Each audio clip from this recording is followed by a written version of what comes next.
Good morning, perhaps good afternoon or good evening, depending on where you are and when you're watching this today. I hope that you have something beautiful, coffee, tea, cola, something that you like ready. Here we go. 3, 2, 1. Ooh, I really needed this particular cup of coffee. It's one of those mornings, you know, we all have one of those mornings every once in a while. I'm having one of those mornings right now, just too much to do. Hey, really looking forward to the update today. We're going to talk about the race. We're going to talk about Team Emirates that launched Rehutai, if I pronounced that right, I hope I didn't murder that. Their new boat for the America's Cup. I got a lot of comments yesterday, people saying, it's not the American Cup, it's the America's Cup. I know.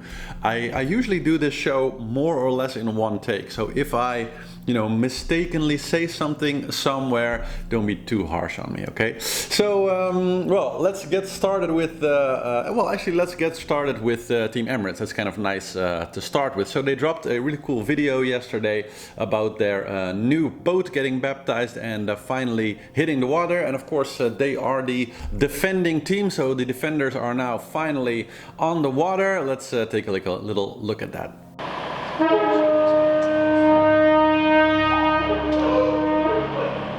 An absolutely monumentous occasion for the team. It's 75,000 man hours have gone into the build and design of this boat. So to get out there and get on the water tomorrow with this is going to be absolutely sensational. I think absolute massive credit to the team.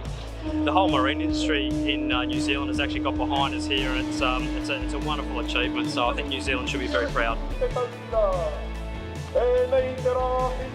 I named this boat Rehutai. May God bless her and all who sail on her.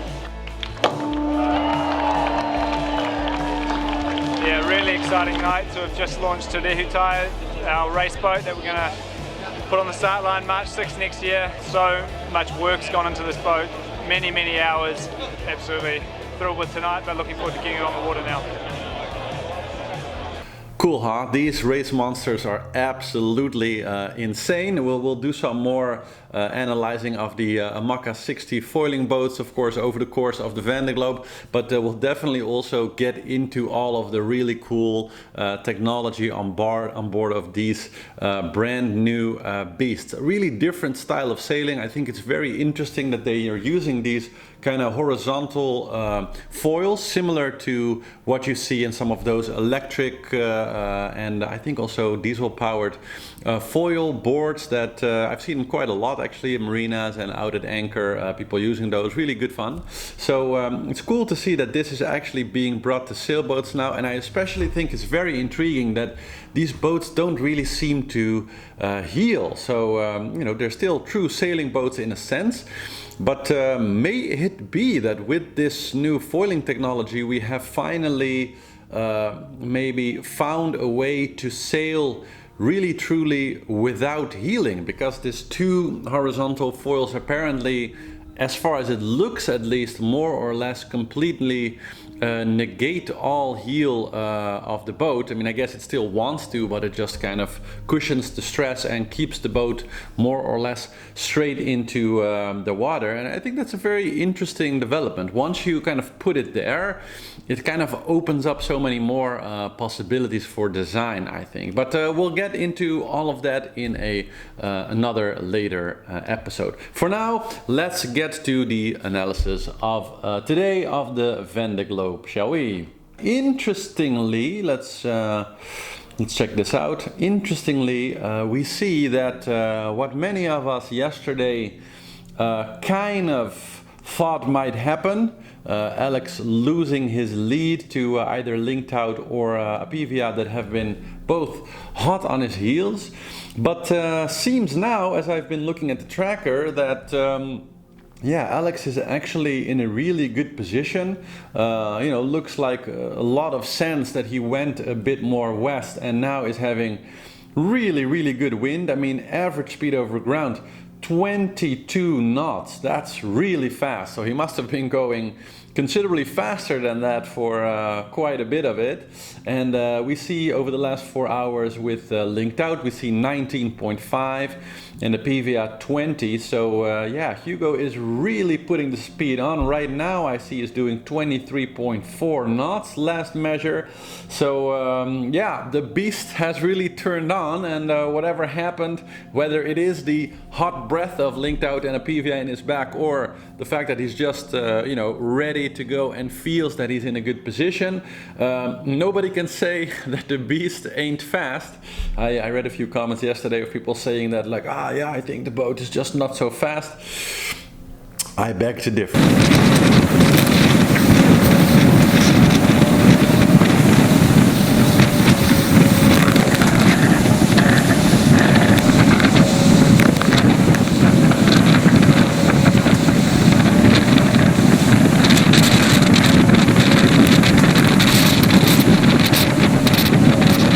I think it's quite fast, and it's really proving that right now. Apivia, by the way, also really kicking it. Lower average speed over the last 4 hours, 20 knots, but right now booking at 24.3 knots. I mean, that is amazing speed.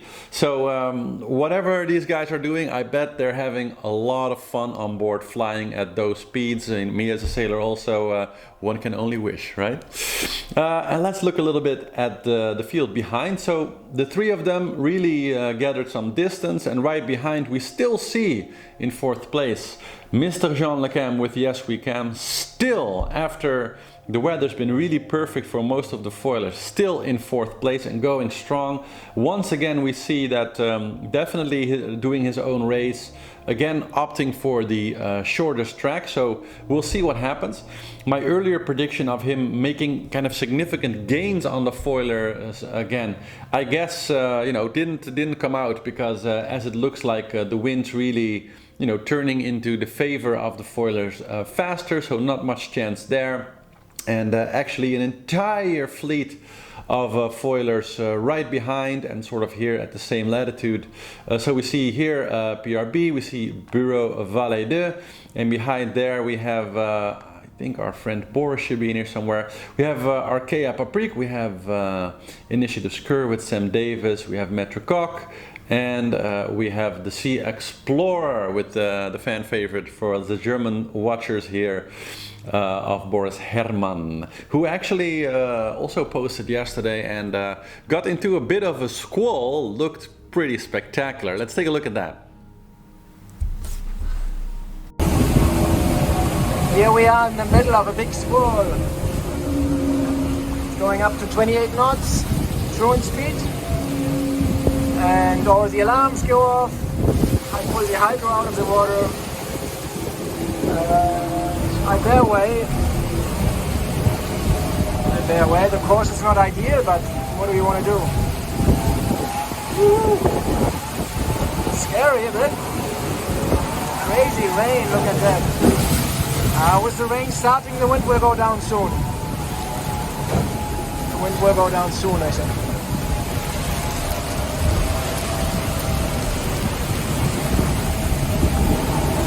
Yeah. I saw it on the radar, and then I saw the cloud. There you still see a bit of sky, but it's the weather. It's really dense. Looks cool, right? I know that feeling when you're kind of sailing comfortably along and then the cloud comes over and all of a sudden all hell breaks loose.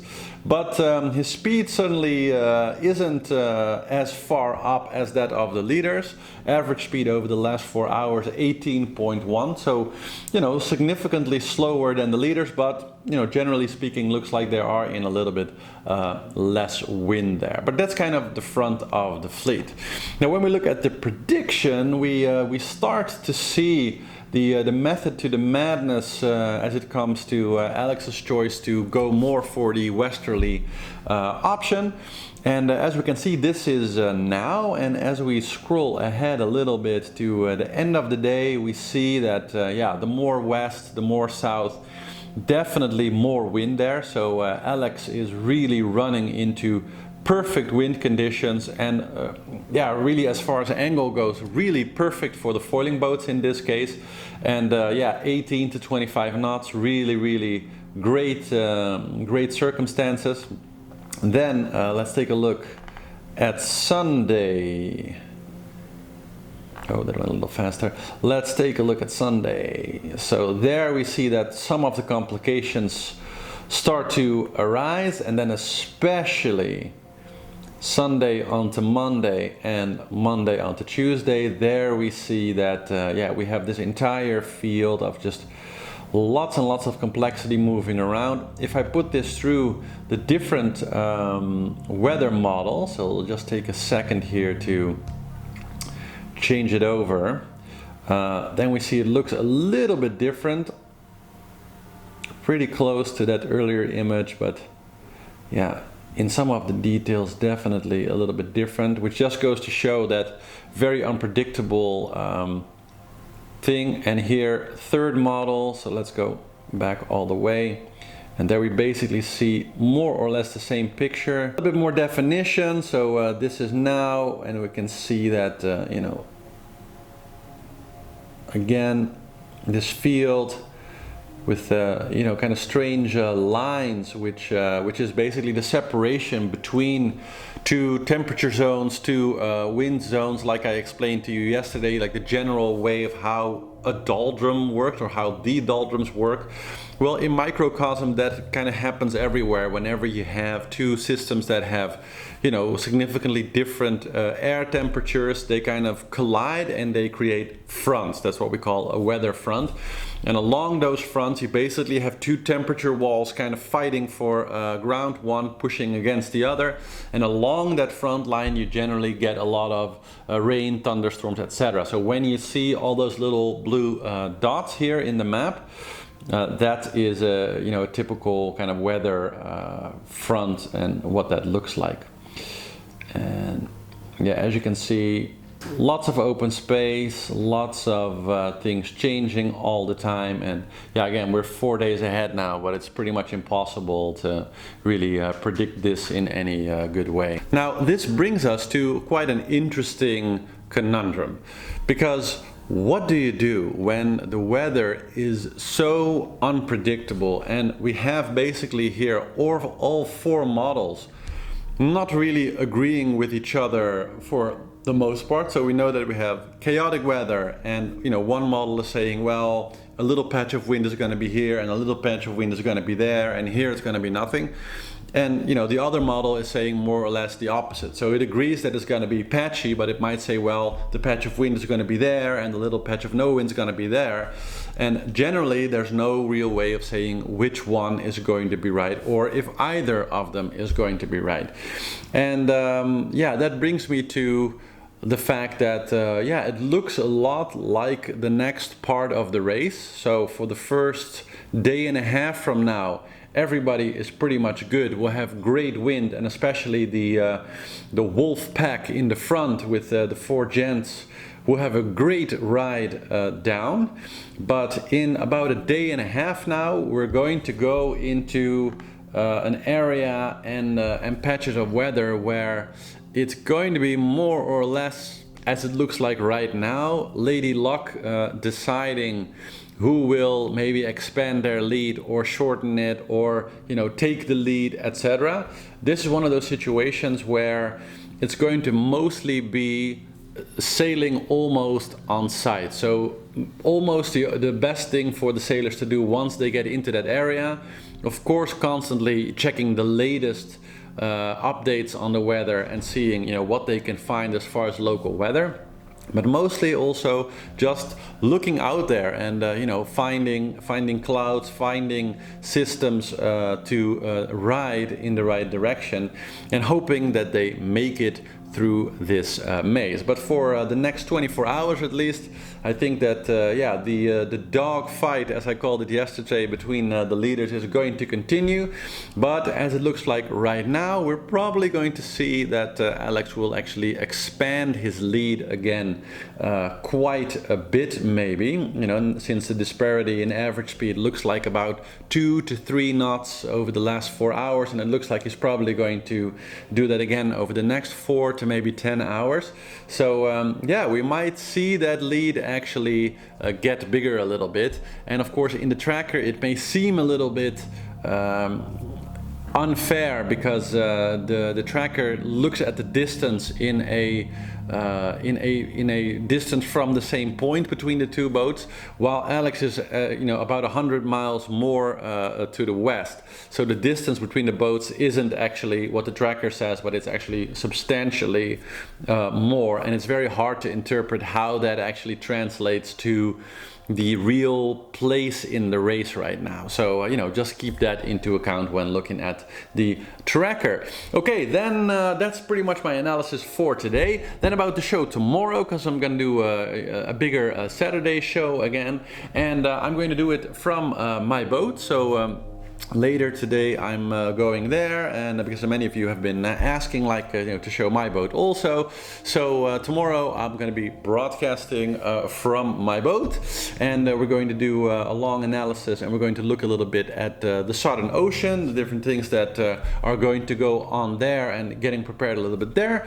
We're going to a bit more about the Americas Cup, and I'm going to show you guys around my boat and show some of the systems there and the things that I do. So hope you'll join me for that. For today, thank you very much for watching. Make sure to like, subscribe, hit the notification bell so you get the updates. If you want to become a bagger, how do you say it, a patron of the site, please go to seawolvestv.com and help me improve this vlog and, you know, make new cool things possible.